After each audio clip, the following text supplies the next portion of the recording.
皆さんこんにちは。チーのグルメ旅。この街を歩けば聞こえてくるのは韓国語。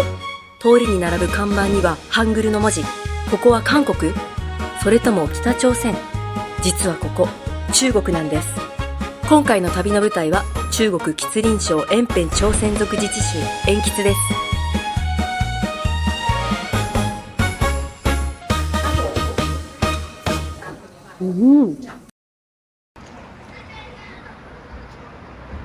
皆さんこんにちは、杉田千尋です。私は今青島国際空港におりまして、今日はこれから中国東北部の吉林省延吉へ向かいます。青島から国内線で飛行機で向かいますので、2時間かけてまずは向かいたいと思います。中国の国内線乗るの初めてだからね、なんかバッテリーのこととかいろいろ心配なんだけど、まずはちょっとチェックインしたいと思います。そもそも国内線だから出国審査とかないかな。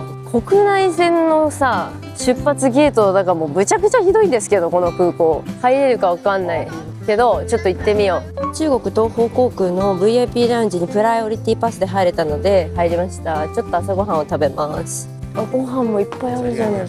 ないだよ。なんで海外なんだ。空港だぞここ。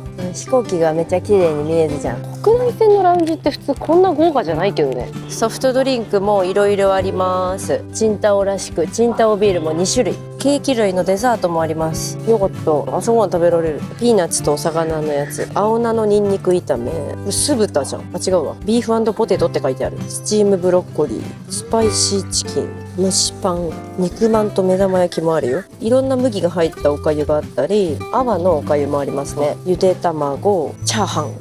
麺4種でやるぜ。コーヒーも飲めるし、ワインもあります。こういうラウンジであって欲しかったみたいなくらい中華がめちゃめちゃたくさんあっていいわ。いや、まさか朝からラーメン食べられるとは。ちゃんとうまいわ。あ、こりゃうまい。お店で出てくるやつだな。延吉行っても麺いっぱい食べるんだけどね。スパイシーチキン。うまくねこれ。うまいっつって。ちょっとこれのお弁当だったら嬉しい。チキンがめっちゃ柔らかいし、辛さも全然ないから美味しく食べられるし。味付けだよ。これラウンジ飯っぽくないラウンジ飯。なんかちょっとデザートもあって嬉しかったですね。搭乗時刻も近づいてきてるんで飛行機に向かいます。マジでここのラウンジ良かったんだ。请通行。国内線の規模じゃないよね。すごいちっちゃいね。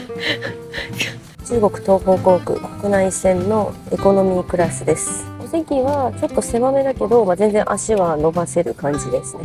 モニターはないタイプ。下ろせばドリンクもかけられる。機内はほぼ満席ですね。国内線でも割としっかりめの機内食が出てきました。種類は1種類でした。ご飯の上にカレーみたいのがかかってます。あとパンと漬物。飲み物はお水がついてきます。いただきます。結構甘めのカレーっぽいんだけど、カレーじゃないご飯。癖が強いです。かなり薬膳的な味がついていて、じゃがいもと人参とあと鶏肉が入ってます。もうすぐ着陸なんですけど、機内の窓は全部閉めるように今 CA さんから指示されました。もしかして上から北朝鮮が見えるのを防ぐために見えないようにしてるんですかね。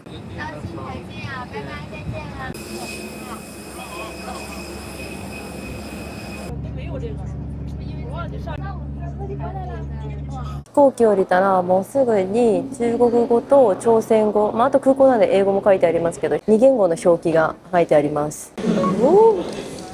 静かな空港や。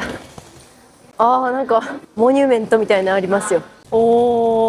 延吉空港に到着しました。延吉空港って書いてあります、日本語で。今まで中国に来た中でここまで静かな空港は初めてですね。中国についてまずは SIM の開通をするんですけれども、中国ってね、ネットが使えないと本当に積むんですよ。支払いとか翻訳アプリ使う時もそうですし、タクシーを呼ぶ時とか電車に乗る時も全部スマホを使うんですね。ネット環境がすごい重要になってきます。私がいつも使ってる eSIM がありまして、アーモンド SIM っていう eSIM なんですけども、1年ぐらいかれこれ使ってて快適に使えるので、皆さんにもご紹介したいと思います。中国ってネットのアクセス規制があって、いつも日本で日常的に使ってる Google とか LINE とかが普通の SIM を使うとアクセスできないんですね。で、このアーモンド eSIM は Google も LINE も日本で日常的に使ってるアプリは一通り中国で問題なく使うことができます。私がこのアーモンド eSIM を使ってていいなと思ってるところが3つありまして、1つがネットがめちゃくちゃ早いんですよ。2つ目が設定がめちゃくちゃ簡単で、購入したらすぐに数分ぐらいで使用することができるようになります。で、3つ目が特に気に入ってるポイントなんですけれども、カスタマーサポートのサービスがめちゃくちゃ手厚いんですね。これちょっと今実際にやってみたいと思います。携帯のアーモンド eSIM のアプリを開きまして、サポートを押して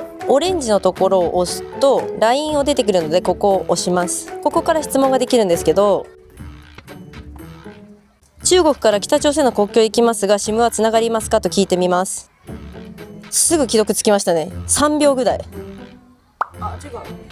恐れ入りますが中国のeSIMでしょうか。国境では電波が良くない可能性があります。すぐに返信来ましたね。このような感じで、今昼間ですけども、深夜でも朝でも24時間基本的には5分以内にはもう必ず返信をもらえるので、何かトラブルがあった時にも対応すぐしてもらえるので、私はいつも使っています。ということで、今回このアーモンド eSIM さんからのご好意で、こちらの動画を見てくださった方が使えるクーポンコードを用意してもらいました。招待コードにローマ字でちーちゃんと入れていただくと、ご購入金額からさらに300円安く SIM が買えるということで、気になった方はぜひ概要欄からチェックしてみてください。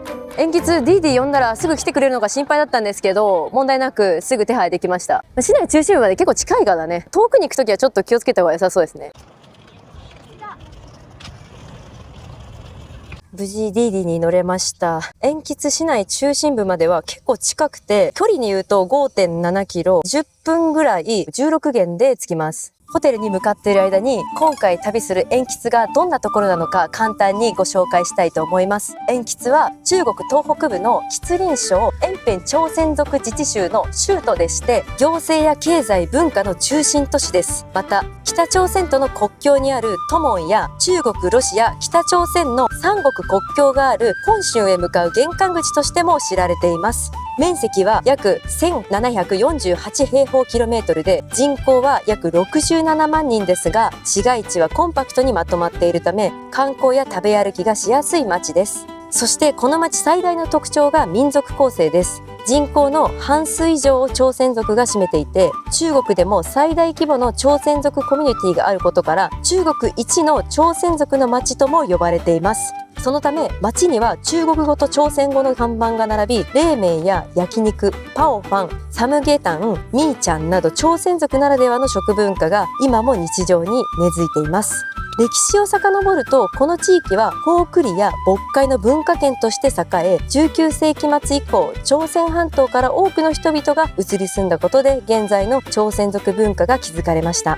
気候は内陸性で、冬はマイナス20度を下回るほど寒くなりますが、今の7月は比較的過ごしやすい季節です。それでは今回は中国一の朝鮮族の町鉛筆で、本当に美味しいローカルグルメを食べ歩きながら、この町ならではの文化や雰囲気もたっぷり楽しんでいきたいと思います。見て、家綺麗なんだけど。マジ綺麗。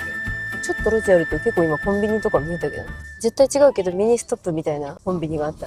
今日泊まるホテルはこちらのホテルです。鉛筆の主要観光地にめちゃくちゃアクセスが良くって、2025年できた新しいホテルで綺麗で書いてあるんで、こちらのホテルにしました。ああいう服が、普通に羽織るだけですね。今日泊まるお部屋は2階の04号室です。こちらのお部屋1泊1部屋8400円のお部屋になってます。ベッドは固めですね。ベッドの真正面にテレビがあって、無料のお水がありまして、お茶とかはないですね。充電器も部屋に備え付けがありました。部屋の目の前は飲食店だらけの建物ビューです。リビングからすぐこっち側に来ると洗面所になってまして、アメニティは歯ブラシと櫛だけあります。トイレはウォシュレット付きの綺麗なタイプです。シャワーは手持ちのタイプと上から浴びられるタイプになってまして、水圧はまあまあ強めです。ドライヤーもちゃんとあります。エアコンもついてます。この部屋には冷蔵庫がないですね。東北地方はこうなのかしら。ちっちゃな椅子はある。これからお昼ご飯を食べに行きたいと思います。鉛筆に来たらまずは鉛筆冷麺を食べないとということで、有名なお店が近くにあるのでそちらに向かいたいと思います。街自体はなんか広いね。ワンの目みたいな、札幌みたいな。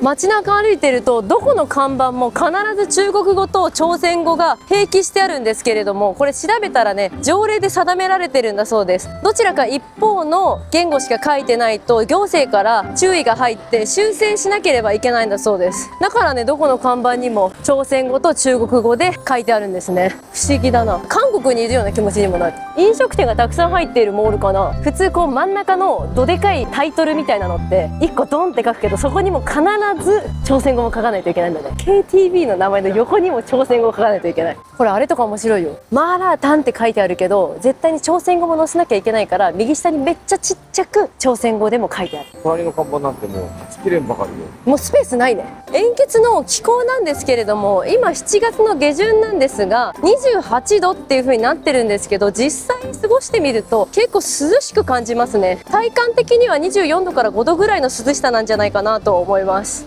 今日なんかは最低気温が18度ってなってるんで、夜になると冷えるのかな。見てよ、どこにでもあるみつみつも朝鮮文字が。今日のお昼ご飯はこちら三華冷麺でいただきたいと思います。鉛筆といえばまず外せないのが朝鮮族を代表する郷土料理の冷麺。こちらの三華冷麺は地元の人だけではなく観光客にもよく知られている人気店ということで、まずは鉛筆名物の冷麺をいただいてみたいと思います。綺麗な店内。にはー。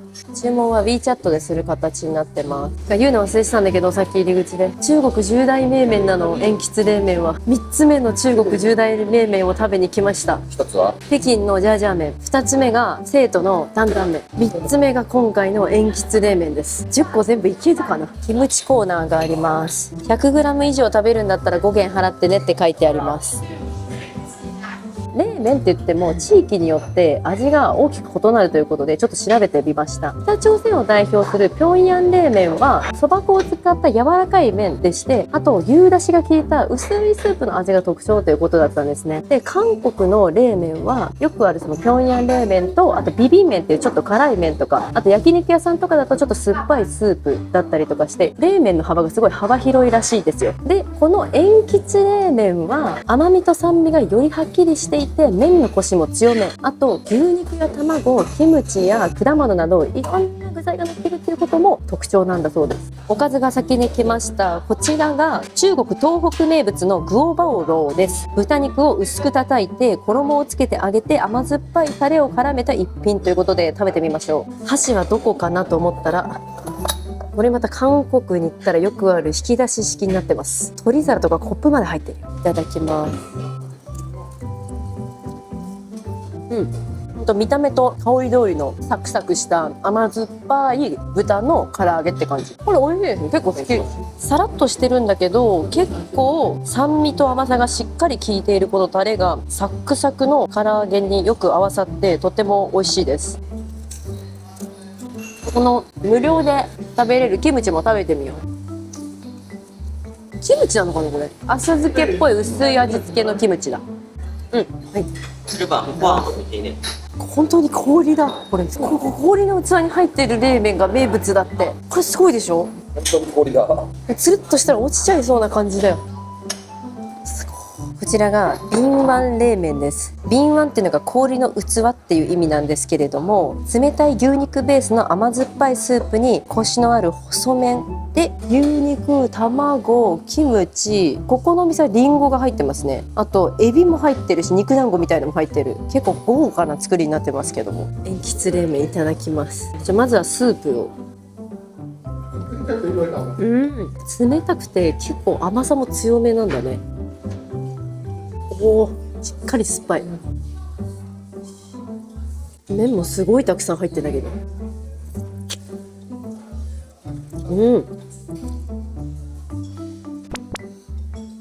コシが強すぎて噛み切れません。まあ美味しいですね。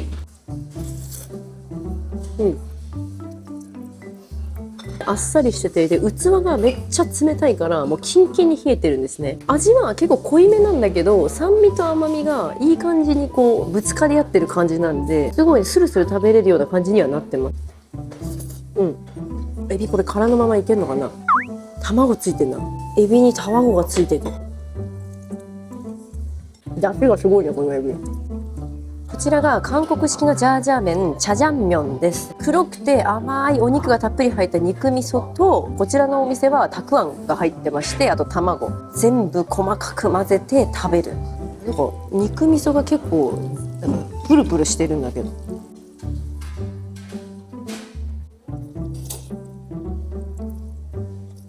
うん、美味しいよこれ。めっちゃうまい。肉味噌自体は結構ね甘い感じになってるんですけど、なんかうまいことこの粘り気があるタレなんで麺によく絡んですごく美味しいです。北京のジャージャー麺とは全然違うし、かといって韓国のジャージャー麺とも違う、その中間ぐらいの味付けになってますね。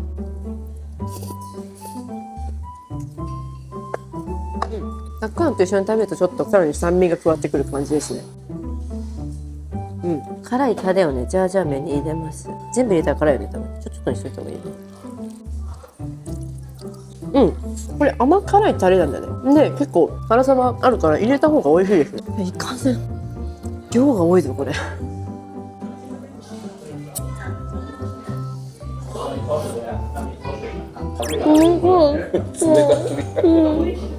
歯がキーンってなる。もうカムカムと頭と歯が、中国10大名麺に入っている塩吉冷麺って食べてみたかったので、本場に来て食べられてよかったです。今まで食べてきた冷麺と味が違うかと言われたら、すごい大きくは冷麺の枠は超えてないと思うんですけれども、ところどころ具材とかに中国らしさを感じることができて食べに来てよかったです。ということでごちそうさまでした。で見てこっちの方がさ、ネットカフェよりもなんかすごいんだけど、反射板に結構年季入ってるデパートなのに、ここももう必ず2言語。続きましてやってきたのが塩吉市内にあります古願城というところに来ました。古願城っていうのはですね、古いお金とか陶器とか、あと生活用品なんかを売っている骨董品市場のようなところなんだそうです。でここはですね、朝鮮族ならではの文化が感じられる品物もあるかもしれないっていうことで、どんなものがあるのか実際に見ていきたいと思います。宝探しみたいなのをするのが流行ってるって書いてありました。掘り出し物をみんな見つけに来てるんだって。建物の目の前もフリマみたいにしていろいろ売ってる人がいますね。なんかすごいのよ。さっきもさ、若い女の子たちがさ、2人あっちから降りてってすぐ戻ってきたんだよね。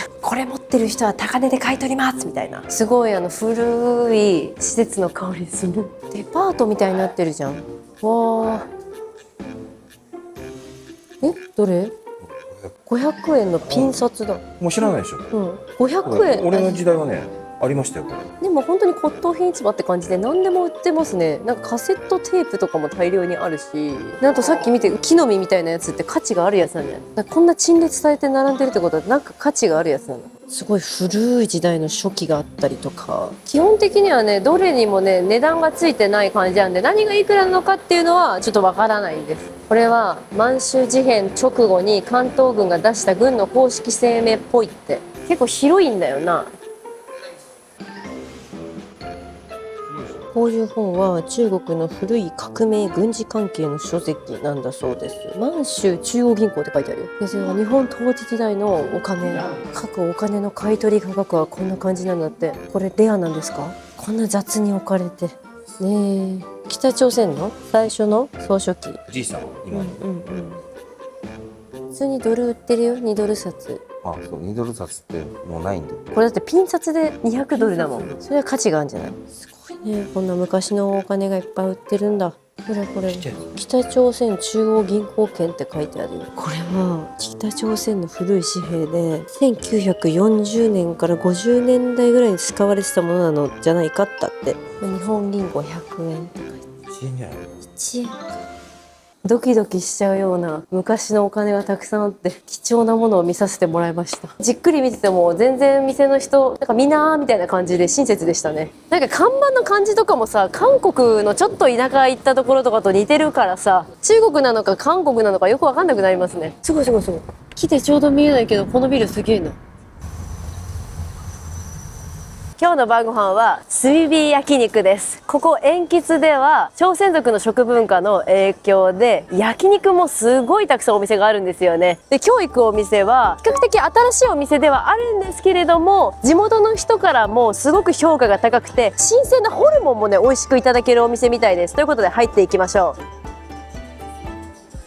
う。おー、おー、私の嗅覚的にはうまいって言ってんだよ、ここの店が。おー、人入ってるじゃないか。いいでしょ、いい匂いするね。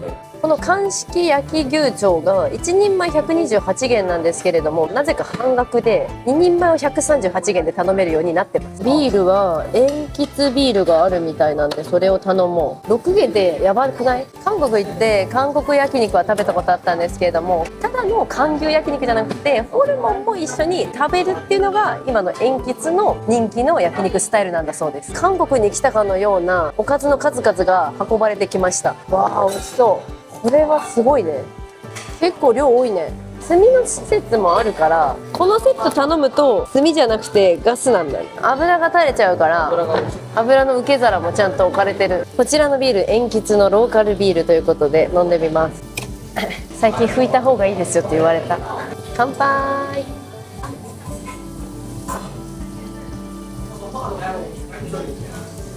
あー、うまい。味はあんまないんだけど炭酸が強くて美味しいですね。昨日までチンタオにいたからまたすっきりした味わいのビールで、これはこれで全然違って美味しい。店の人がやってくれます。腸の種類が1種類じゃないよね。韓国に行った時にさ、コプチャン通りでこういうの食べたことあるじゃん。それと似たような感じなのかな。ちょろっと牛肉が入ってるの嬉しいね。ちょっと肉が焼けるまではもらったおかずをつまみに飲むか。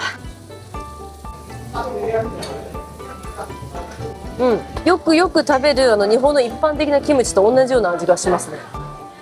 韓国のキムチって結構酸っぱいようなイメージがあったんですけど、それとも違う、なんか本当にみんながよく好きな感じのキムチの味。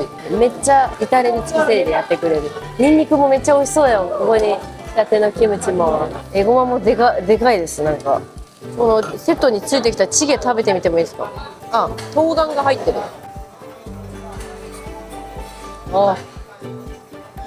美味しい。温まる。これもちょっと納豆の匂いがする韓国料理屋さんとかでよくある、ちょっと大豆が発酵した香りがする味噌チゲですね。焼けました。美味しそう。ではまず韓牛からいただきます。じゃあこれにつけよ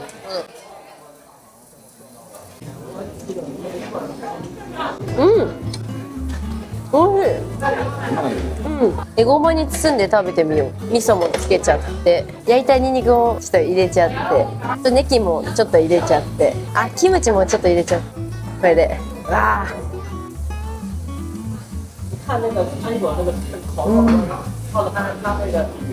これはいいわ。セットについてたとびっこご飯ですね、混ぜます。これをまたお肉と一緒に食べるとさ、うまいんだよね。これは焼き飯にするんだそうです。待ちます。味のパンチ具合は結構中国ナイズされた感じだから、なんかうまい具合に好きな中華の要素と朝鮮族の料理の要素が合わさった感じの焼肉って感じだね。ホルモンいただきます。特製ダレにつけて、ホルモンの臭さゼロだね。むちゃくちゃうまいね。テーブルにあったちょっと辛い粉をつけてみます。あ、これは合うわ。なんだけどちょっと酸味が効いたタレにつけて食べるのも好き。うまい。ビールが進んでしまう。次この味がついた方のホルモン食べてみます。この味噌と唐辛子をくっつけて、ちょうどいい辛さでうまいね。ぐるぐる渦巻いてた腸を食べてみます。中何入ってんだろうねこれ。クリーミーなんだけど、なんか後入れしてんのかな。柔らかい系だね。全部味と食感が違うから、ホルモン3種類入ってんだけど食べてて面白い。ついに焼き飯の時間が来ました。大人数の人はこれとプラス炭火焼肉してますね、みんな。おー、結構入れんね。ごま油もね、私が混ぜちゃったから勝手に。欲を言えば卵も入れたい。とびっこが入ってる。油吸ってるからね。完成しました。ちょっと剥がして食べるぜ。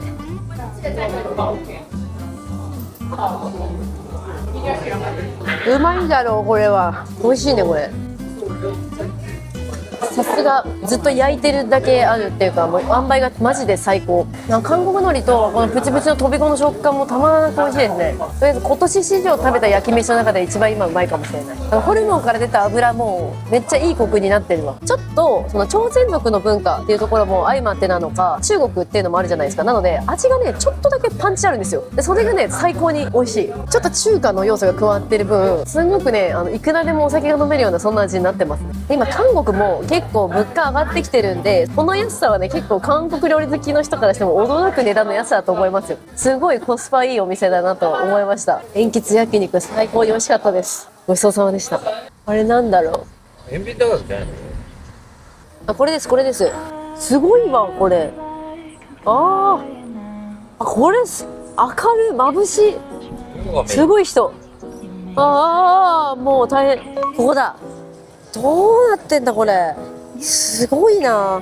このネオン看板なんですけれども、こちらが塩吉で一番の人気観光地塩台ネットカフェに来ました。こちらはこのネオンサインの看板が名物になってまして、いろんな人がねここに写真を撮りに来るスポットになってるみたいです。中は飲食店になってるんですけれども、ちょっと今中行って散策してみましょうか。でね、ここはねすごい写真ビジネスの人がもう格好のビジネス場になってますね。でもね比較的広いから写真撮る場所撮るのは簡単です。よく見ると同じ店ばっかりのが。本当だ。神経衰弱みたいな気持ちで見るとまあまああるぞ。実際にはこれ半分ぐらいかな。こういう光系の観光スポット作るの本当うまいよね中国って。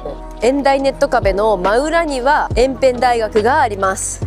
大学キャンパス出てさ、すぐこの盛り上がり方だったら毎日飲みに行くよね。中国ってどこもそうだけど圧倒されちゃうよね。すごすぎて。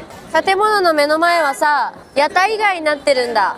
屋台で売ってるものも朝鮮グルメですね。ヤンニョムセウ、韓国チキンとトッポギとか。中はちょっと閑散としてる、もしかして。でもやっぱ近くで見るよりも引きで見た方が全然迫力がすごいな。これ多分ビルごとに繋がってなくて A とか B とか書いてあるんですよ。その区画ごとに回数がこうエレベーターで登っていくような感じになってるんですね。だから横の長いビルではない。そこの上の階にあんまって書いてある。あ、いやかわいいね。じゃあかわいいね。塩吉に来たらねこのコンビニがめっちゃあるんですけど、看板の感じが日本のミニストップみたいです。でも違うんですよね。ガラガラ。ちょっと5階に行ってあんま館にちょっとマッサージできるか聞きに行ってみよう。今日行った焼肉の店舗ここにも入ってた。ごめん。外はすごい賑やかなんですけど、思ったよりビルの中は閑散としてますね。まあわかんない。もっと早い時間だったら飲食店は混んでるかも。マッサージしてもらおうと思ったんだけど、なんか夜の時間が遅かったからかマッサージ師が2人来れませんって言われてやっぱできなくなりました。ネットカフェの横は夜市になってたんだね。すごい人。もう今日週末の日曜日だけどもう結構夜遅いけどね。10時半です。こっちのお店はさまだまだ閉まる気配が全然ないね。海鮮があったり、塩吉はフライドチキンもすごい人気なんだって。韓国式のやつ。道端で売ってるマスカットでかすぎない？見て、売ってるものが全部朝鮮グルメ。カンジャンケジャン、ヤンニョムセウ、ヤンニョムケジャン。すげえこれ炭焼きの鶏だ。うわーすごい量のマッコリを。マッコリ1人4本ずつ。マーラータン多いね。あ、本当だ。日本で今流行ってるねヤンゴー風マーラータン。車の上に看板が載ってるんだけど、多分ヤンニョムケジャンのことだと思うんだけど、毎日これで出勤してんのかなこの人。朝鮮族の衣装に着替えて化粧して撮影してで最安値で99年でできるんだね。急に静かになるじゃん。いやみんな路上で焼き串食ってる。あ、いいね。あ、これいいな、心地いいな。席空いてない。2日目超快晴。今日はこれから塩吉で有名な老舗のサムゲタン屋さんに食べに行きたいと思います。到着しました。こちらのお店でサムゲタンいただきます。塩吉では昔からその朝鮮族の方々もずっとサムゲタンをね食べられてきたそうで、馴染みがある料理ということで、韓国のサムゲタン食べたことありますけど、こっちのサムゲタンの味どうですかね。ちょっと気になりますので食べてみます。延辺ラオジゴイ。いっぱい賞取ってますこのお店。お店の営業時間は10時からということで、今まだ10時20分なのでまだまだ全然入れます。行列になる時もあるんだってよ。ああ、ここで本格的な座敷になってるわ。もう来たの？ちなみにサムゲタンは中国語ではシェンジータンっていうらしいです。このもち米がすごく美味しいって言われてるみたいです。もち米まですごいしっかりなんか味が染みてるみたいな。でもう一個頼んだのがツァオバイローっていう野菜に豚肉を包んで食べる料理なんですけれども、こちらも朝鮮族の代表みたいな料理なんだそうです。イメージ的にはポッサムに近いのかなと思ったけど、まあきっと違うんだろうね。上にこうしてまたニンニクや唐辛子辛いかな。这里面包这个，会这个，还有这个，这个，然后包在一块儿啊。米も入れんだってよこれ。よし、いただきます。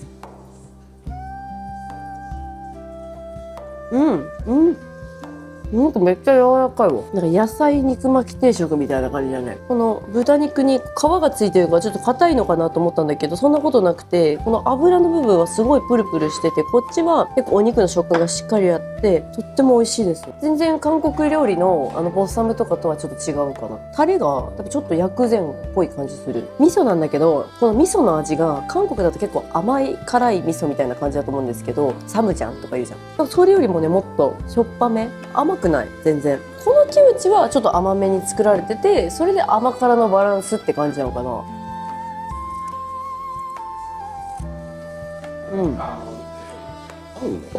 ちらのお店の名物サムゲタン。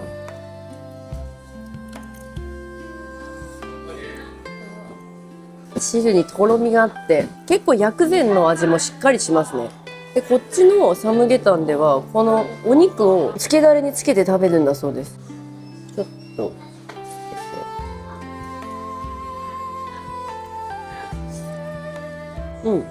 おいしい。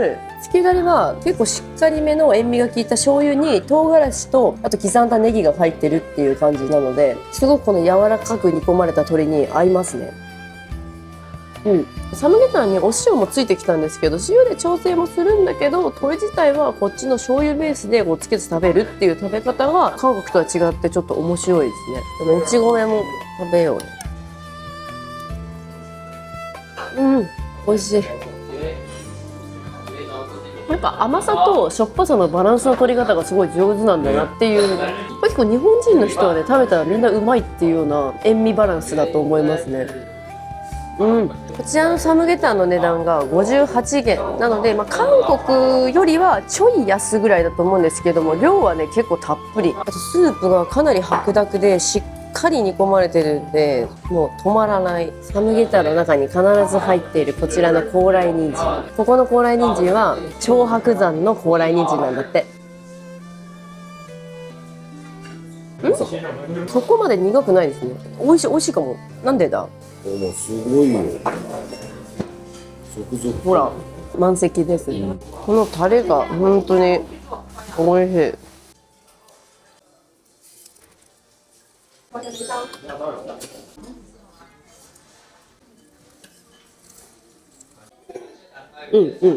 豚肉から薬膳の匂いがするんで、その効果もあって臭みがないのかな。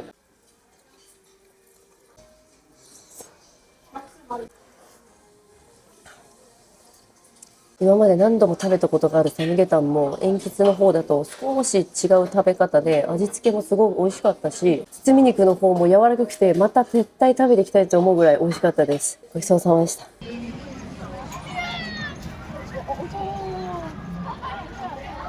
私の今後ろにこのある大きなショッピングモール、バイリーチョンっていう延吉の市内中心部にあるショッピングモールだったんですけれども、今ここでねお茶してたんですが、その反対側まっすぐ行ったところに大きな西市場っていう市場があるっていうことなので、そちらに行ってみようと思います。これ市場なんってでかっ。3棟あるんだね。左真ん中右ってビルがつながってるわ。こちらが西市場という場所なんですけれども、延辺朝鮮族自治州の中でも一番大きな総合市場なんだそうです。こちらではですね、食べ物はもちろんのこと、何でもここに来れば揃う人々の生活の基盤になっているような場所、探索していきたいと思います。入り口とりあえず真ん中から入ってみようか。食べ物の匂いするぞ。おー、こきなり山盛り香辛料。お土産とかも売ってんだ。I love 鉛筆って書いてある。キムチがいっぱい売ってます。入ってすぐのところは結構お土産買いに来てる人が多い感じだね。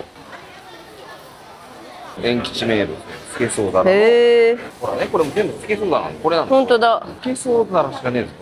全部つけそうだな。朝鮮族っぽい器がいろいろ売ってます。石焼きビビンバみたいなやつ。熟食区行ってみましょうか。いろいろ買って食べれるんじゃないこれ。先生。ああ、ソーセージをもらいました。うん。美味しいよこれ。ジャッキーカルパスを極上にしたみたいな味する。うん。こっちは甘い。こういう感じなんだ。へえ。あ、みんな同じの売ってるじゃんみんな。ダーガオ。味見させてくれるって。あ、先生。ダーガオ。鉛筆を代表する朝鮮族のお菓子。うん。本当に美味しい。つきたてのお餅だ。すごいじゃん。みちゃんめっちゃ味見させてくれる。あ、先生。これが鉛筆名物みーちゃんです。こんな風にして売ってるんだ。初めて食べる。うん、もちもちのお米にまろやかな味をつけたみたいな感じで、もっと癖があるのかと思ったけど全然美味しいな。本当に癖がないなんかちまきみたいな感じ。見た目の味じゃないですよ全然。みーちゃんって何が入ってんだろう。腸なんだけど腸感は全然ないの。いろいろ試食させてくれるし楽しいぞこの市場。米酒みたいな。飲ましてくれな。姉さんが先生米酒飲んでみます。美味しい。結構酸っぱい感じなんだね。なんかマッコリともちょっと違う感じかも。滑らかなミルクっぽいお酒。これお土産？こういうね、お餅のお土産。ドリアン味だ。ドリアン。なんでさ、4種類あるうちのドリアンを引いちゃったんだよ今。それで選んじゃダメだよ。わあ、こっから食品コーナーだ。海鮮もめっちゃあるよ。安いじゃない。このデカガニが 500g で135元って結構安いね。その上のやつは 500g で170元。海鮮安い。ズワイガニだと 500g で70元。なんかでっかい貝とかもいっぱい売ってるし。毛ガニは高い。500g220 元だ。カナダのさ量がやっぱここに来るとそうだね。なんかでかさと詰めてるし、種類ももうなんかもうあれ一番上のやつ苦しいみたいな。入りきんなくても足が折れちゃったやつはこれでも1匹80元で買えるの？いろいろ売ってんだよ。海鮮あんまりないイメージだったけどそんなことないんだね。全然ない。内陸部なんだけどね。足折れ狙うべきだね。ここもそうだもん。安い。これ醤油漬けガニ。あとこれがつけそうだら。サバも売ってね。すごいね。なんかいろいろ売ってんだね。これ千枚とかさ、臓物系もいっぱい売ってる。足が折れてると安いんだ。それみんな狙ってんだ。いくらなんだろうあのカニで。590。ただ約600円ぐらいですよ今のでかさ。野菜も売ってますと。そんな珍しいものはないかな。そうだね。これはあれだ、チャンジャとかだ。明太子をさらに辛くしたやつとかもある。明太子を唐辛子につけたやつ 500g で35元の数の子。これかな。一斤40元。上行きます。なんか広いしローカル感もすごいあるから面白いんだけど持って帰れない。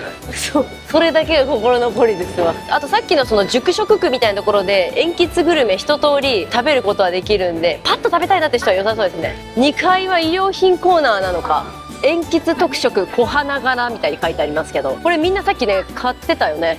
外にいる人もなんか持ってたパジャマみたいなとか思ったらまたちょっとどこでもある。いろいろバッグ屋さんがあったりとか。3階に来てみました。朝鮮系の衣装が売ってる。すごい華やかですね。もうお正月番組とかに出てる人が着てるようなぐらいきらびやかな。買いますか。着る場面は4階に来たら雑貨コーナーみたいな感じ。さっき欲しいって言ってたエプロン売ってる。こういうエプロンいいなこれ。ダラン。北朝鮮のお金。これ見覚えあるな。これ昨日なんか似たようなやつみたいな。もちろんこれイミテーションですね。ここでちょっと朝鮮族っぽいお土産を買うこともできます。普通の雑貨もいろいろ売ってるけどね、生活用品とか。こっち側は高級お土産ゾーンって感じだね。高級な朝鮮人参が売っているお店や。すっごいいい人参売ってます。ウィーベン。先生、やっぱ韓国の人が多いんだね。日本人は全然来ない。ここはもう匂いもすごい薬膳の匂いがする。カエルの干物。これもじゃあ薬膳。あ、なんとか竹って書いてあるから、これキノコなんじゃないですか。すごいでかいキノコなんじゃない。いや、西市場本当に何でもあってめちゃくちゃ面白かったです。なんか弁吉の物価はちょっと安いような感じがしますね、全体的に。もっとゆっくりいろいろ見て買い物したら2時間ぐらいは余裕で入れそうなぐらい面白い市場でした。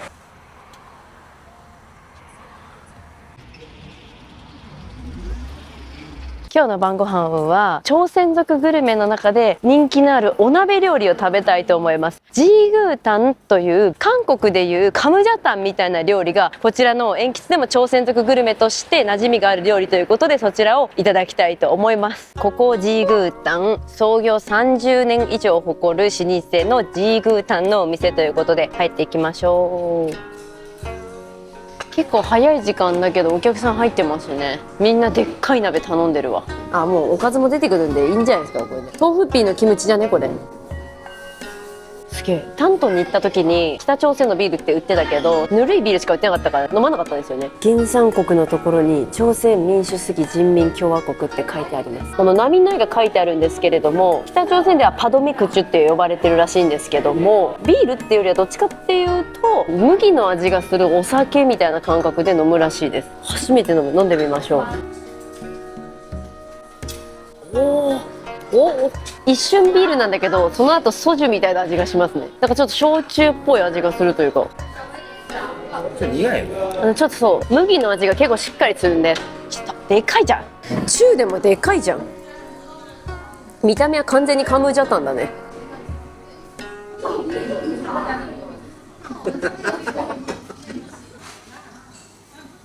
もうこの辺のどっかを使ってほしいっていう。豆腐ピーのキムチ、昨日西市場行った時にあってちょっと食べてみたかった。うまい。つまみですね。豆腐ピーってさ漬物にするとうまいんだね。なんでや。万能すぎない？あ、もうね全部火が通ってるわ。火が通ってないのここのえのきだけやと思う。あとこの野菜たち結構食べるとこあるでしょこの、ね、これしかもかなりいっぱい入ってるからやっぱ韓国より安いんじゃない？うわあ、そう。でかっ。ちょっと春菊と白菜、餅も入ってんじゃんこれ。じゃがいも、あと汁。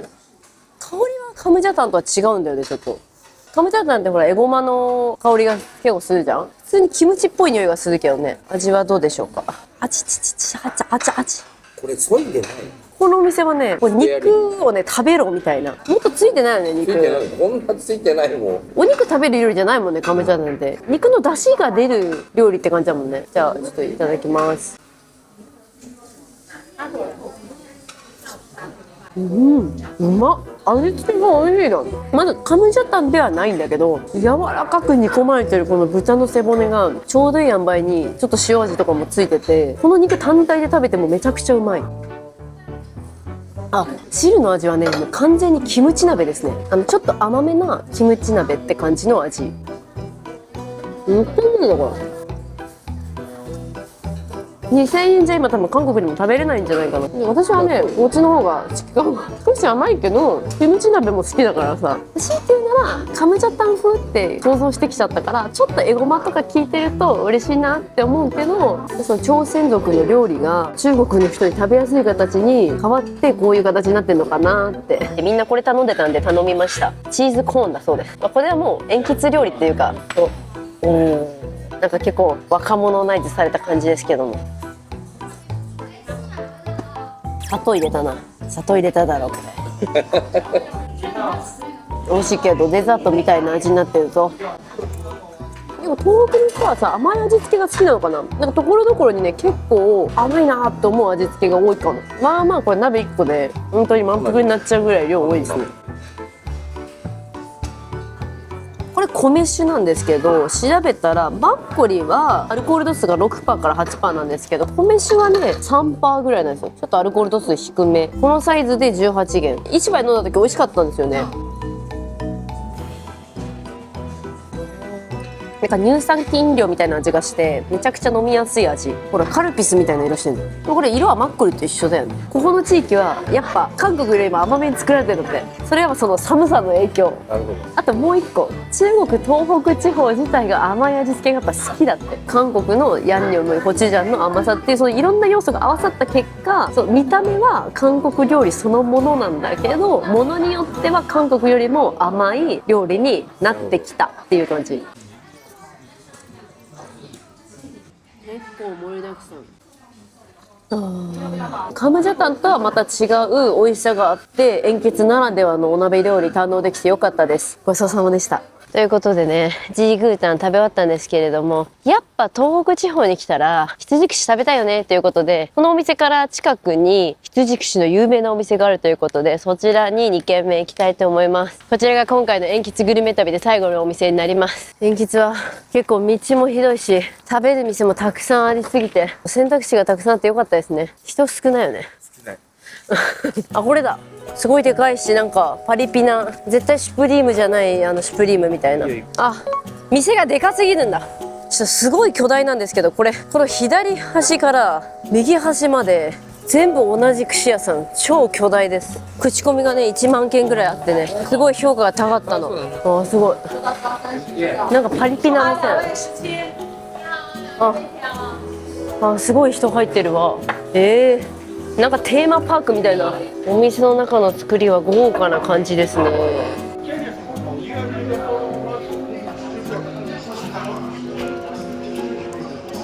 生ビールで乾杯。朝日だって。うまい。ここのマシンは自動でくるくるしてくれる、以前上海とかでも食べたことがあるスタイルなんですけども、下に本物の炭が入ってるんで、これ美味しいでしょ。煙はね、この機械が瞬時に全て吸っていくので、全くこちらに煙は来ません。右行ったり左来たりして、こうちゃんとくるくるしっぱなしってわけじゃないんだね。よう考えられてます。味付けの粉は3種類あります。もうそろそろいいかな。結構焼けるの早いね。マントは自分でひっくり返さなきゃいけない。まず何もつけないで食べてみようかな。まず味ついてるみたいだから。いただきます。うまい。これめっちゃ新鮮な羊の味しますね。だから薄くクミンの味はついてんだけど、味薄いからやっぱつけた方がいいですね。辛いのにつけちゃう。肉の部分と脂の部分のバランスがむちゃくちゃいいですね、これ。この辛い粉うまいよ。めっちゃ辛くない。ちょっと後さりだった。この辛さがないやつにもちょっとつけて食べてみよう。羊の加工うまいんだよ。牛も焼いてます。これね、マーラー味みたいに書いてあった。ちょっと辛さに期待。豚バラ串、ニンニクハサミ、焼きマントウ。きついじゃないか。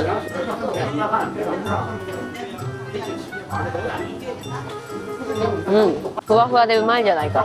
このちょっと炭で焼けたおこげみたいなとこがうまい。ダスト羊肉。結構10本のやつはね、1個1個はちっちゃいからペロって食べれちゃいますね。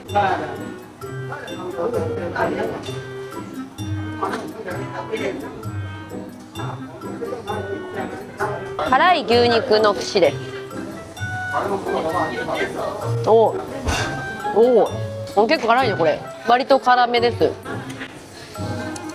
美味しい。ちょっと辛すぎん？辛いよ。いや、不意打ちすぎる。東北は辛くないって思わしといて結構辛いや。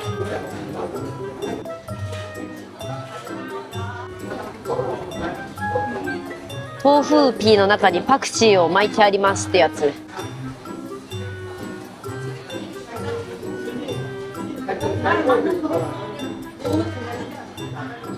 熱い。熱いって。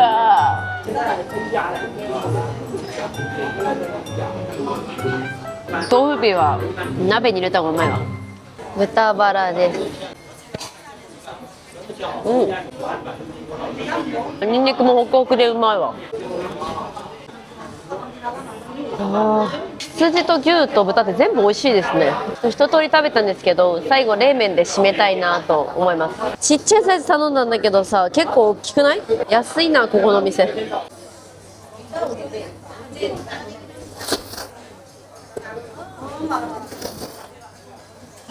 うん。お冷たい。冷たい酸味が今ちょうどいい。ここの冷麺も確かに気持ち韓国よりやっぱ甘めなのかなっていう感じがする。うん。締めにはちょうどいい味でしたけどね。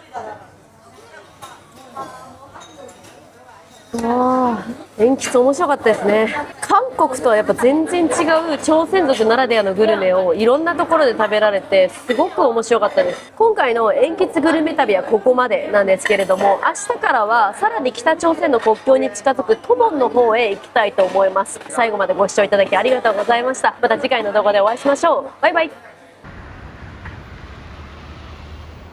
酒飲み足りないからちょっとお酒飲もうと思ったら近くにすごいおしゃれなバーがあった。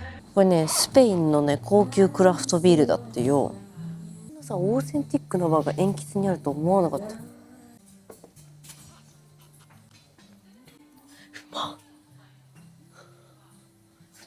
北朝鮮ビールとどっちが美味しい？